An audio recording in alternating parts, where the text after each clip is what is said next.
Hey guys, Brisha here with the Be Well and Be For YouTube channel, and I am bringing you a review of the Coronado Springs Resort alongside what it's like at Disney during COVID and in February, because I know sometimes February is a busy season. So, hope you guys enjoyed the video, and if you haven't yet, make sure you go ahead and subscribe.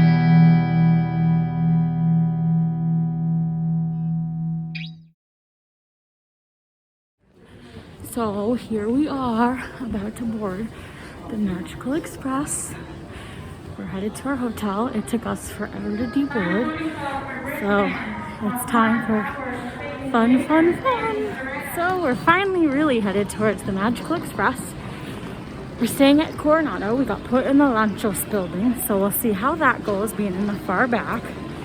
And yeah, hopefully we get to the Magical Express in one piece after our Starbucks trip being horrible because they were out of everything. And finally, we're on our way to get on the bus to get to our home for the next, 3 days? Like 3 days? Finally! So we finally made it on the bus and we're heading there. Can't wait to show you guys the room, what it looks like, and the whole entire purpose. So, from where the Magical Express drops you off, we have about a 6-minute walk. We're in the Ranchos building, so it should be interesting to see the process of going there and going to it.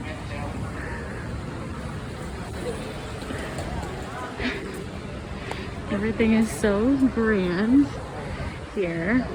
It's fun.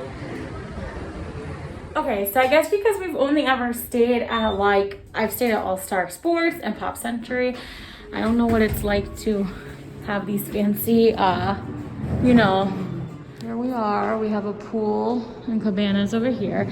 I think she said to the right? But we go out and to the right. So, pretty basic so far. That's the Destino Plaza. And then,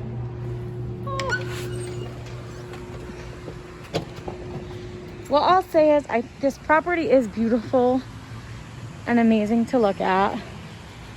It's just so much on it. So really nice to just explore and go for. So it's exciting. And then all the water.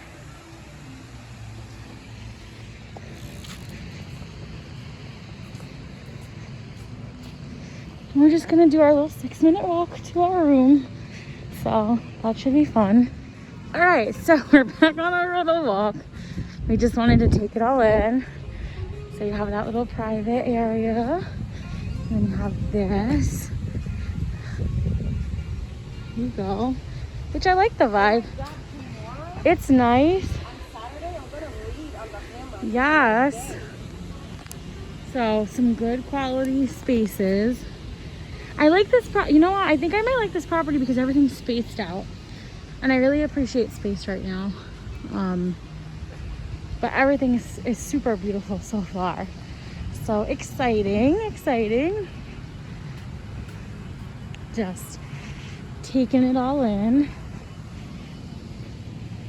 Beautiful.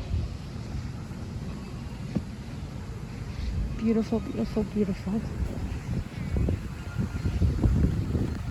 All right, now we're in the 7B of the Ranchos, so time to find our home for the next few days. Whew, getting a workout in here. Oh, right here. Ready? No, 2nd floor. So we gotta go this way. No, this way. Oh, elevators are that way though, so maybe we'll take the elevator. Oh shit, look. Oh snap. There's a pool. Is it open?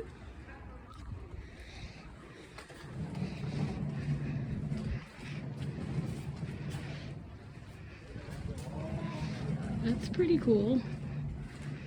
Alright, so here's an overview of the room. We have 1 bed, you have 2 bed, you have some I think that's Donald Duck kind of theme artwork. And then you have like the digital thermostat over here. There's that. You have a nice chair if you want to sit. So we got a room that is the pool area, and then I believe there's a bus stop right behind us, so that's awesome. I really like this feature. So I've never personally gotten this feature. We didn't get this last time that we stayed at Pop Century either, which was about a month ago. So that's cool. So you got some space over here. You got a fridge right down here. And then you got a Keurig with a good selection for the morning. I like this little armoire thing. Ooh, mirrors. I love Disney mirrors. Always gotta do a check. And then, okay. So, got another mirror here. That's cool. And then, all right, the bathroom is pretty big. It's pretty basic. Oh, cool. All the essentials. Oh, mouthwash. You don't get that at Pop. Or at All-Star. So, pretty basic bathroom. All right, cool. So I'd say it's pretty spacious. We will keep looking at the property to see what else is here. And I'll definitely let you know my thoughts about versus if I think it's worth it from the value to moderate kind of side of things or not. So yeah. To be totally honest, the beds were okay on a comfort level. They were pretty low, so if you are someone who's taller or has issues with sleeping in a lower kind of status, it could be difficult. Typical linens of a Disney resort, and I love the cute little touches that were throughout the room upon going there. Definitely one of the best features, I would say, is the food choices that were on site. We were met with some really good choices.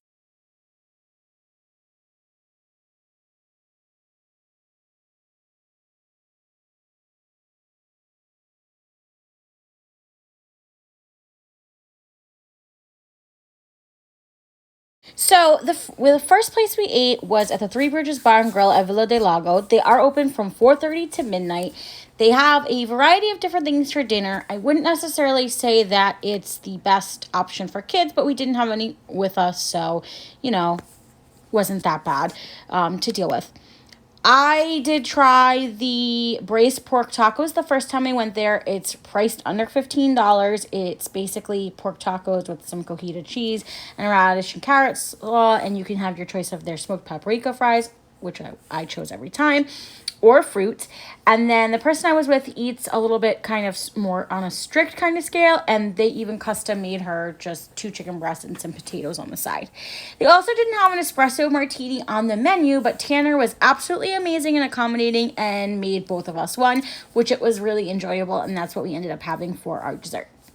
We did go there our last night as well. I tried the Villa del Lago kind of steak, and I just omitted the egg. It was $21. I think it was definitely worth it for the money. Really nice presentation on it, and again, the person I was with just got grilled chicken. We opted to try dessert there as well. We got churros and the tres leches.